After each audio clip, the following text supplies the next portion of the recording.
In today's video, we are going to talk about the malignant narcissist and sociopath's most shocking blackmail and dark manipulation techniques that they will use on someone that they feel threatened by or that they are losing control over. Remember, every single thing these types of people do is premeditated and calculated, and regaining control, ruining your life, or destroying your reputation is no different. And the unfortunate thing about all of this is that usually they are preparing for this moment from the beginning of the relationship, because only they know at that time how this relationship is going to end. They have been plotting and planning your demise from the beginning, which is a very rude awakening for most of us. But first, if you're new to my channel, I'd like to take a moment and welcome you and invite you to please subscribe and be sure and hit that notification bell because I put out new videos every week. Also, if you are interested in private one-on-one narcissistic abuse recovery coaching with me, please visit my website. It's linked in the description below. So today we are talking about the top most common blackmail and manipulation techniques that the malignant narcissist and sociopath will use on people that they feel threatened by or are losing control over. And the first one we're going to talk about is the utilization of coercive control tactics. Usually this will manifest by trying to gradually get you isolated from people that care about you and your support system. And they will use all kinds of shady manipulations to accomplish this goal. Usually they will start smearing these people to the victim, claiming that they are untrustworthy, disloyal, and manipulative in the worst ways. All lies or gross exaggerations. However, if the victim is unclear, they are with a severely pathological personality disordered individual, this tactic is incredibly successful. By doing this, the abusive disordered individual creates a sense of helplessness and reliance on them. Slowly, the narcissist becomes the only person they have for emotional support, and the victim becomes more and more dependent on their abuser. Next, the malignant narcissist and sociopath will utilize financial control or exploitation on someone that they feel threatened by or that they're losing control over. This can manifest in two different ways. The narcissist or the sociopath can withhold and control all aspects of the finances, requiring the victim to come to them if and when they need or want something, micromanaging the money, withholding money, or things that the victim needs to survive. Or the narcissist or sociopath can take advantage of the victim's financial resources, exploiting their finances, assets, or credit. Many times in this scenario, the narcissist puts the victim in terrible financial situations and is spending large amounts of the victim's money without their knowledge or consent. So the impact of this type of financial abuse works at gaining control over the victim because it induces complete financial dependency or extreme fear of destitution, both of which are incredibly powerful control tactics. Number 3, they will use stalking and surveillance in order to regain control. So now they are actively monitoring the target's every single move, every activity, their spending habits, and all of their communications. And this creates a sense of terror in the victim and paranoia. The target will feel that they are constantly being watched, which erodes their sense of security, personal privacy, and freedom. I speak from experience when I say being stalked is a terrifying experience. Next, many times malignant narcissists and sociopaths will use physical intimidation, aggressive posturing, or narcissistic rage to regain control of the target. Now they try to terrorize the target into submission, scaring them with threats of personal safety and making them become desperate to neutralize the threat they feel. This tactic is unfortunately incredibly successful at not only regaining complete control over the victim in this moment, but also putting the fear of God in the victim, making them walk on eggshells and submitting to the will of the narcissist in all other areas of life so as not to enrage them and have another violent encounter with them. Again, I speak from experience when I tell you living through episodes of narcissistic rage is one of the most terrifying experiences anyone could have. I have lived through a lifetime of them, and they are absolutely terrifying and terrorizing. And unfortunately, when you are dealing with a malignant narcissist or a sociopath, they quite enjoy watching you become terrified and having to beg them to please stop.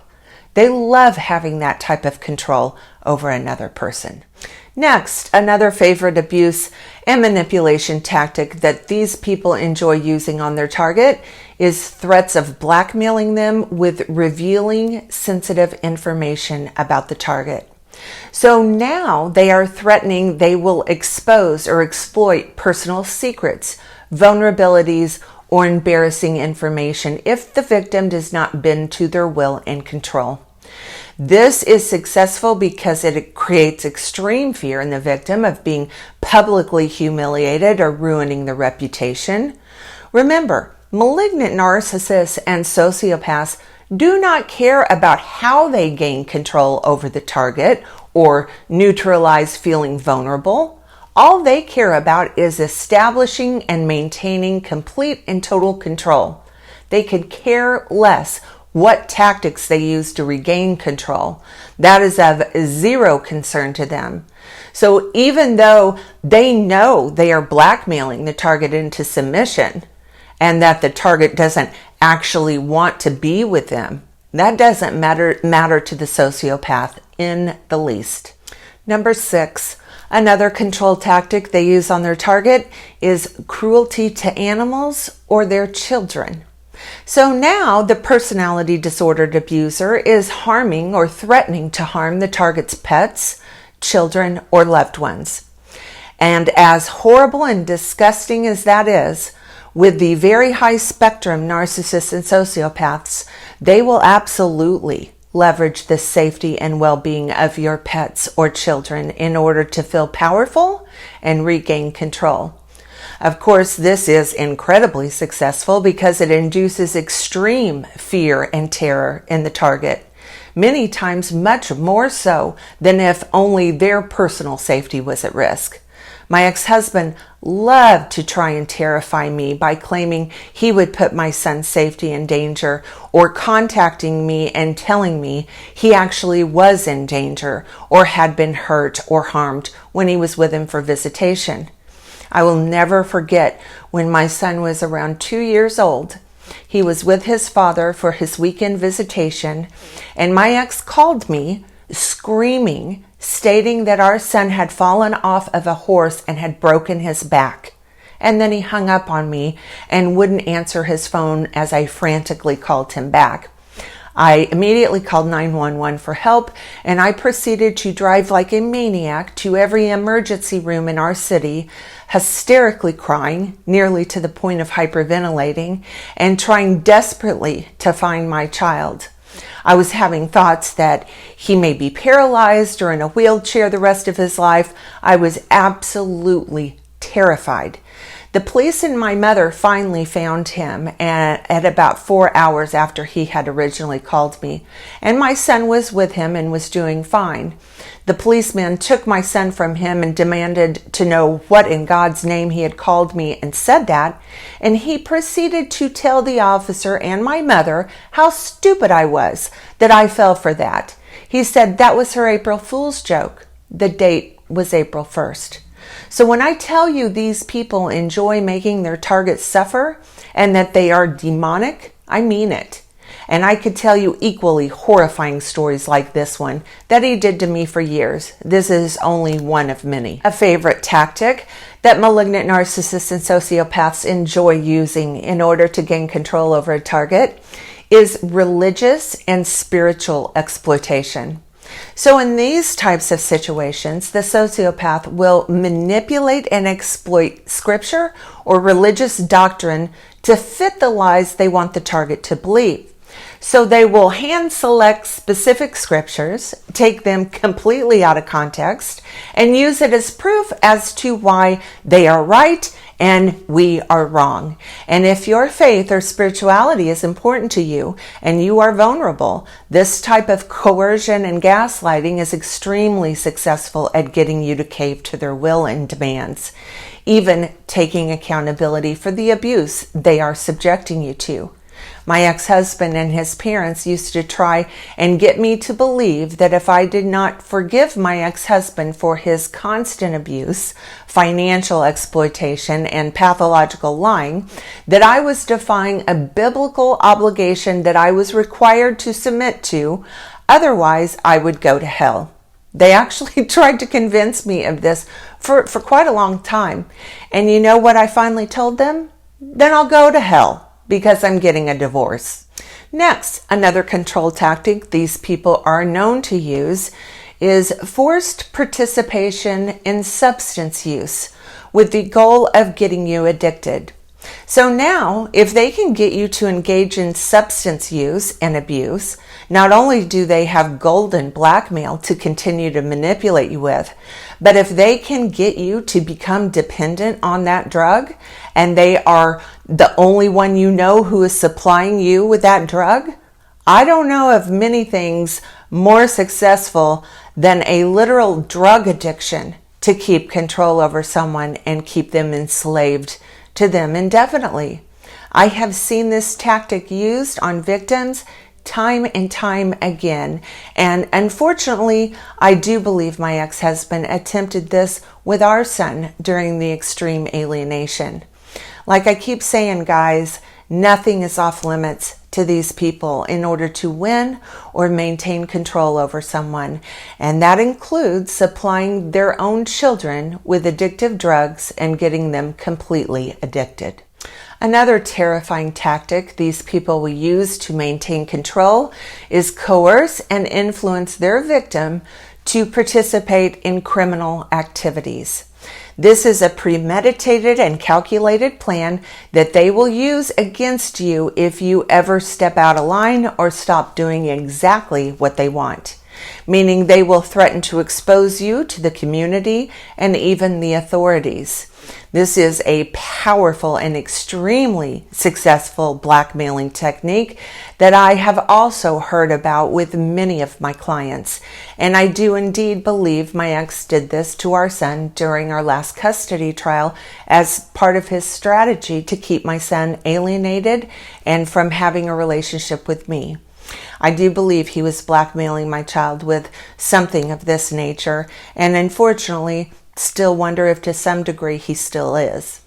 Next, another very common and very powerful blackmailing technique these abusers will use is revenge porn.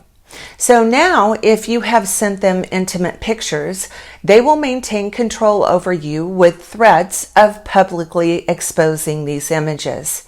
In fact, it's not unheard of for a malignant narcissist or sociopath to film your intimate encounters with them without your knowledge or consent, and then threaten to publicly expose these videos or images to keep you submissive. These things are more than common than we would like to believe. So please remember, do not ever, ever, ever send compromising images of yourself to anyone, ever, under any circumstances. It simply is not safe in this day and age. Another favorite control tactic these people like to use on their victim to regain control and dominance over their lives is crisis fabrication. So in this particular situation, they manufacture a crisis or emergency to create a sense of urgency and dependency on the narcissist for resolution.